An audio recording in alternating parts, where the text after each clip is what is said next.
Hey guys, this is Commander Genghis, your captain speaking, and today I'm going to be doing a first impressions video for an alpha for a game known as Das Tal. Das Tal is an open world survival, free-for-all, full loot, PvP-centric MMO, MOBA hybrid. That was a mouthful, but the game is much simpler than that. Imagine a MOBA map of standard 3-lane, about 30 times the size of that, and that's the game world of Das Tal. Pair that with a dual-stick aim and skill-based combat, and you've got a really compelling concept for a great game in the making. My first impressions of Das Tal left me wanting more, period. And I know the weekend alpha test will end shortly, and all I can think about is that I need to buy an actual copy. But I've kept up with the game over the last year or so and read articles of what people have issues with and what people enjoy, and I can relatively say that the game leans more towards enjoyable rather than unenjoyable, but realize, as with any early access title or weekend or testing, period, there are bound to be hiccups and sometimes glaring issues that need to be resolved in order for the game to succeed and sell more copies. However, from what I experienced with Das Tal and the lust for more from this game, and to truly see what clan warfare and see what that supposed end game is all about, for me, is a good indicator of a great baseline. The newly added tutorial was a great starting point, and they've really done a great job with that, introducing the weapon sets and armor sets, and instilling the idea that a classless system is at the very core of this game, and early gameplay mechanics to get people started with crafting and what they need in order to succeed were very well designed. These will be staple gameplay loops until level 5 plus, and these can even certainly be taken far beyond as well, with some of the more advanced features tacked on to with the existing known ideas. Things like fallen carcasses and the meteor sites were well described, as well as basic crafting, which was crucial to the success of a newbie and help a new player get those initial few +1 sets of armor and weapons for use in PvP as well as the PvE. I do, however, wish there were more waves of enemies during the countdown timers of these crafting nodes, if you will, but understand that it's more about getting run up on by other players, as you can easily see the nodes on the map and who will loot them after the timer's over. I love the Fog of War mechanic. It reminds me of Darkfall or the original Guild Wars trilogy, and how the map and exploring really was exploring, not just a mini-map with a full-on explored map where everybody knows where everything is. Makes it seem like the Wild West in a way. Since this is a full loot PvP game, the intensity of having crafting mats on your persons, being able to locate hotspots easily on the world map once explored, and having to run to town to your stash was certainly exciting, even if you didn't encounter very many players. There are still loads of NPC enemies to take down and practice your skills on that have similar player-like mechanics and can wipe them out to acquire loot as well. Once you're finished with the tutorial, you'll spit out right into the thick of the real world, and the PvP slugfest truly begins. Right from the get-go, you're on your toes to try to strike out and find a quiet spot to harvest resources, but oftentimes there lurks those vultures that attempt to take you down and steal your loot, which happened to me quite a few times. This is where the game really does shine. The PvP is intense, fun, and highly skill-based. It feels like a fast-paced MOBA or dual-stick shooter a la Helldivers, Gauntlet, or Alien Swarm, any of those types of dual-stick shooters, but the game mechanics almost feel like it's part of a team shooter, which really scratched a good itch within me for that too.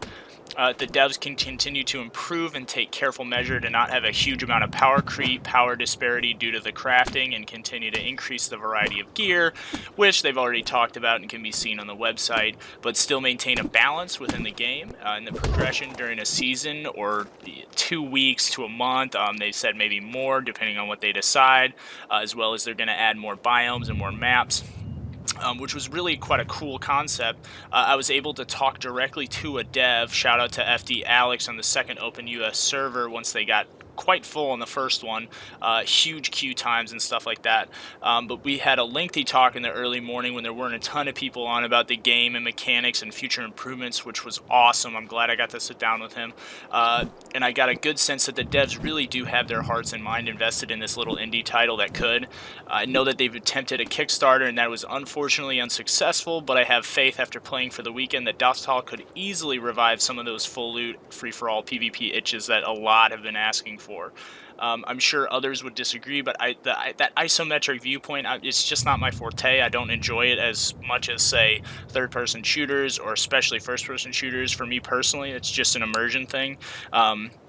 it's just too high of an angle. So I was unsure as to whether that camera angle would really off-put me, but seeing as I really enjoyed Alien Swarm and Gauntlet, I played a ton of Gauntlet with a buddy of mine this past year. I seemed to want to log on consistently over the weekend. It kept drawing me back in. It was something with the gameplay mechanics and the risk and versus reward. But similar to free-for-all full loot titles, other titles such as Albion Online and the new revival of the new Darkfall IPs, well, new old Darkfall IPs, I should say, in those iterations, as well as games like Gloria Victis, are all titles that are similar and up and coming within this genre. Sort of this resurgence or renaissance of the free-for-all full loot PvP titles. However, after I played a lot of Darkfall, both Unholy Wars and the first iterations, those 1.0s. I had my fill of that, and hearing, reading, watching reviews of Albion, the combat seems a little lackluster, a little bit too RuneScape on the simpler side because it's being mobile developed at the same time as the PC is. And Gloria Victis just seems, everybody's saying it needs optimization and it needs more content, it needs more utilities as far as games in this similar genre go. All of them, though, have my attention. I will definitely be paying attention to them, if not actually playing them at some point, at least testing them out, especially if I get keys. I don't know if I'll be putting money towards anything that I haven't played, but because you guys know how that goes. But overall, I really enjoyed Das Tal and what this game had to offer. The friendly fire mechanic was new and refreshing.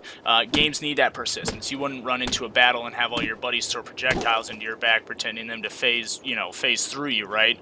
Anyways, other than that, the combat was great. The graphics were very beautiful and reminded me of a painting, which was really unique, I thought. The game mechanics were there, and I can easily see siege mechanics for the clans and maintenance of your city, both from being sieged as well as just upkeep with crafting resources being fun, clan group activities.